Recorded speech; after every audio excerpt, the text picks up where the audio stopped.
Alright guys, so I actually got a little bit of shocking good news here for y'all because Julian Assange has officially struck a deal to be freed. This is not something that I even thought was on the horizon in the immediate future, but here directly from WikiLeaks.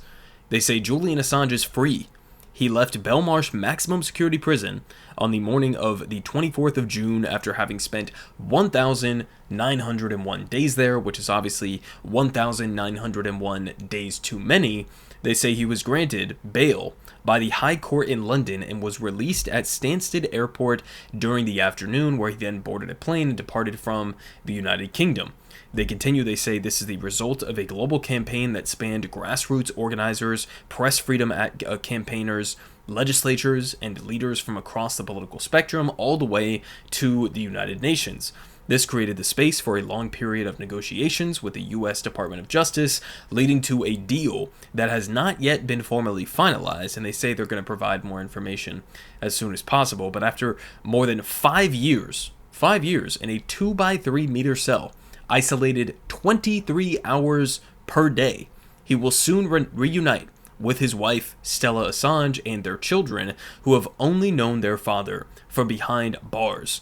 They say WikiLeaks published groundbreaking stories of the government corruption and human rights abuses, holding the powerful accountable for their actions, and as editor-in-chief, Julian paid severely for these principles and for the people's right to know. And as he returns to Australia, we thank all those who stood by us, fought for us, and remained utterly committed in the fight for his freedom. So we're going to get some more information here from this Associated Press article in terms of what the actual deal was and some of the background on all of this. But just to put it simply for everybody, the prosecution of Julian Assange was nothing more than a full frontal assault on the First Amendment of the U.S. Constitution. That's what this was, because what Julian Assange did is he essentially revealed U.S. war crimes, specifically war crimes that were committed in Iraq. Okay, after 9/11 and the Bush-led invasion of Iraq, he revealed crimes that embarrassed the United States, that humiliated the United States, and they could not have that. And so what they attempted to do was to prosecute a journalist, a publisher, for the crime of releasing information that was leaked to him by Chelsea Manning, and that made the U.S. look bad. That's essentially why they went after Julian Assange. This was a full-blown assault on the First Amendment. There was nothing that Julian Assange did that was not basically part and parcel of what every major U.S. news organization does, right? And so, just to put a pin on that, I mean, you even had the Obama Department of Justice that concluded, years ago at this point, that the prosecution of Julian Assange for publishing documents poses a grave threat to press freedom. So essentially what you had was even the Obama administration was saying, we can't prosecute Julian Assange without potentially, having to then go after the New York Times and have to then go after the Associated Press and CNN and whatever the case may be. So this entire prosecution was a farce from the beginning. It was a farce from the beginning.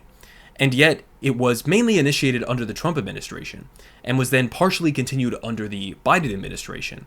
And then now we end up in this situation that we're at right now. So here from the Associated Press on some of the details of this deal that was struck. They say WikiLeaks founder Julian Assange will appear in court on Wednesday to plead guilty to a felony for publishing U.S. military secrets under a deal that will set him free to return home to Australia after years holed up and imprisoned while fighting extradition to America. And I want you guys to keep in mind the conditions that Julian Assange has been subjected to. I don't think it's a stretch at all. I don't think it's an exaggeration at all to say that he has been subjected to torturous conditions, right? We just saw in that original WikiLeaks tweet that, we just looked at here, that he was kept in a 2x3 meter cell, 23 hours out of the day. He was kept in, essentially it looks like, solitary confinement. He was kept in Belmarsh Maximum Security Prison. This is a prison that you would expect, like, the most psychopathic serial killer you've ever seen in your life to be kept in this kind of a prison. And they imprisoned Julian Assange in this place in horrific conditions to the point where, according to his family, his health has significantly deteriorated throughout the years that he's been holed up in this prison. And they were keeping him there for what purpose exactly? As if he was a threat to the public?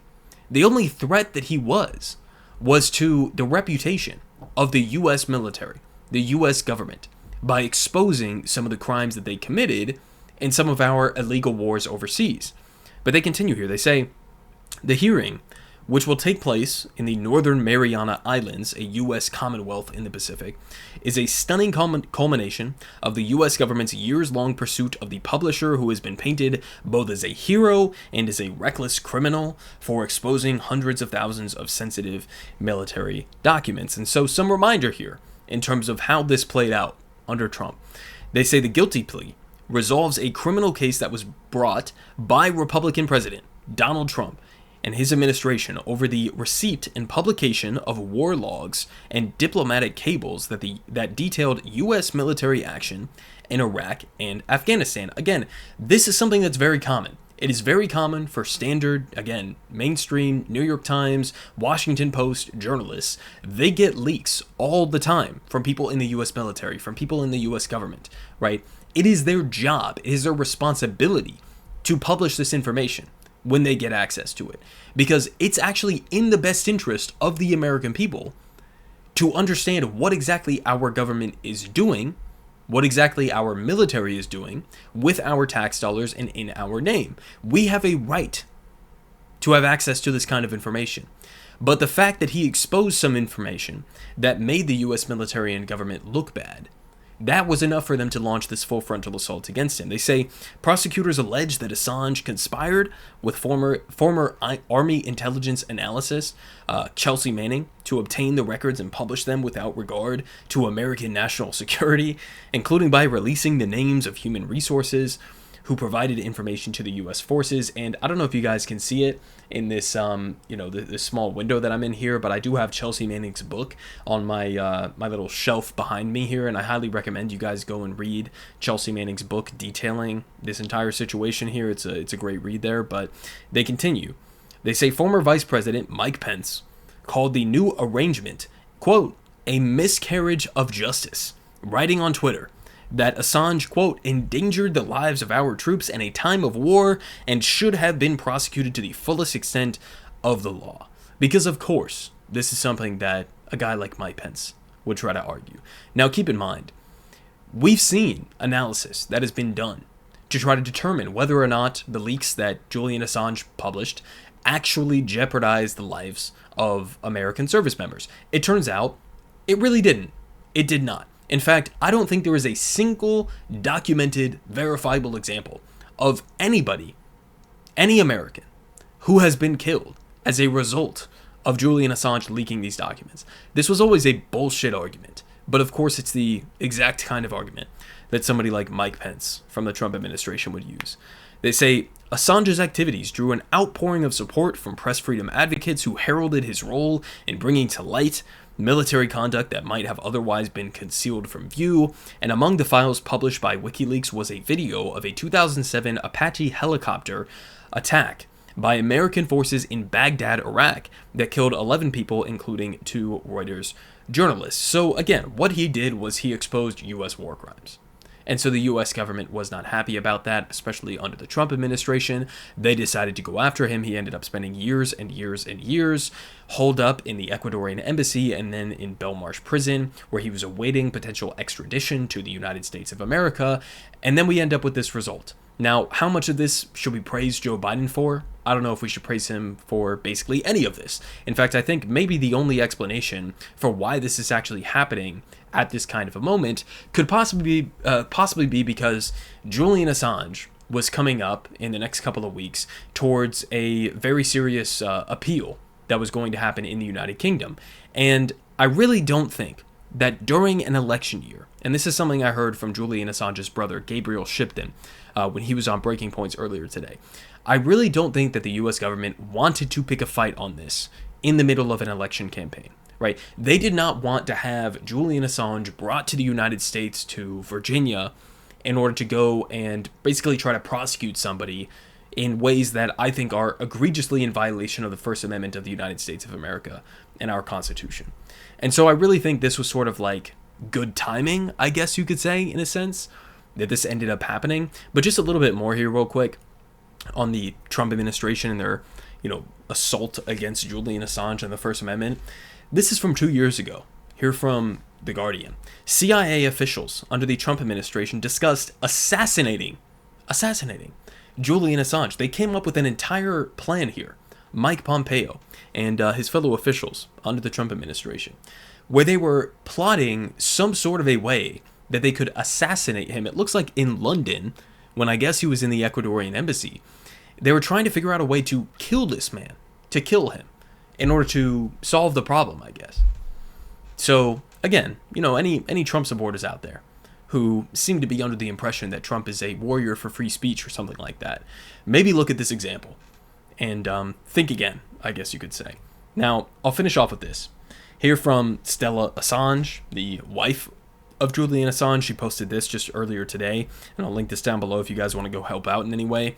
She says, emergency appeal for donations to cover the massive $520,000 for a jet that they had to use to move around Julian Assange after this came down. They say Julian's travel to freedom comes at a massive cost. He will owe $520,000 US, which he's obligated to pay back to the Australian government for some reason.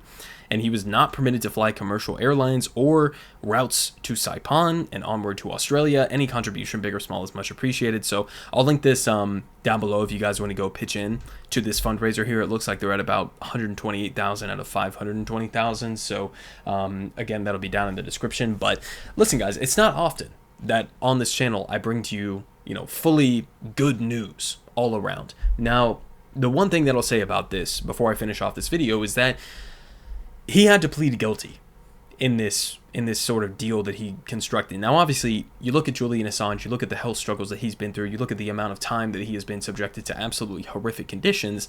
Obviously, he's going to try to do anything that he can to get back to his family, to be able to see his own kids, to be able to live a normal life. So you can't fault him for any part throughout this. But what I think you can fault is the fact that it took this long for this kind of a deal to be made. Joe Biden, throughout this entire process, throughout the last couple of years, he could have dropped this case, right? At this point now, he could also, and this is something that Stella has been calling for, he could pardon Julian Assange to get the stain on the First Amendment, the stain on publishers and journalists here in the United States removed from this historical legacy. And that's something that Joe Biden should and can do. So the precedent at this point has already kind of been set, right? Because even though Julian Assange, it looks like, is not going to be extradited to the United States, he's not going to be imprisoned here in the United States under the Espionage Act, or whatever the case may be, even though that's the case right now, the precedent has already been set, because he has been faced with years and years and years of absolutely horrific, torturous conditions for the crime, again, of exposing crimes of the U.S. empire. Right? And keep in mind, none of the people who were responsible for those war crimes committed in Iraq and Afghanistan have ever been prosecuted. It was only Julian Assange who was prosecuted for exposing those war crimes, right? So the precedent has already been set in the sense that you basically fucked up this man's entire life for daring to expose your own crimes. So the precedent and the threat to free speech has already been set to some extent, but that can be mitigated if Joe Biden decides to give a full pardon to Julian Assange. Again, it looks like basically the deal is that he's going to admit to some sort of felonies, some sort of crimes against the Espionage Act, and he's going to get time served, right? Meaning he's not going to spend any more time in prison.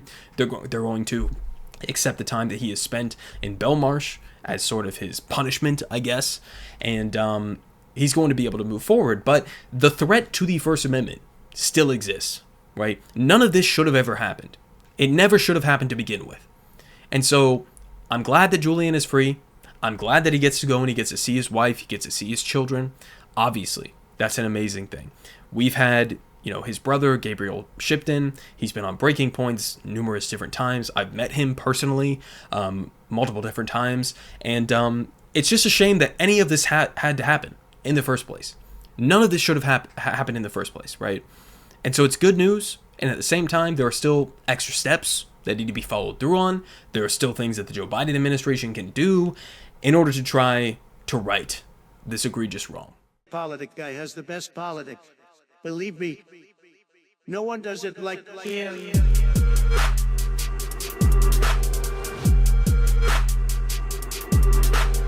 Believe me, everyone is saying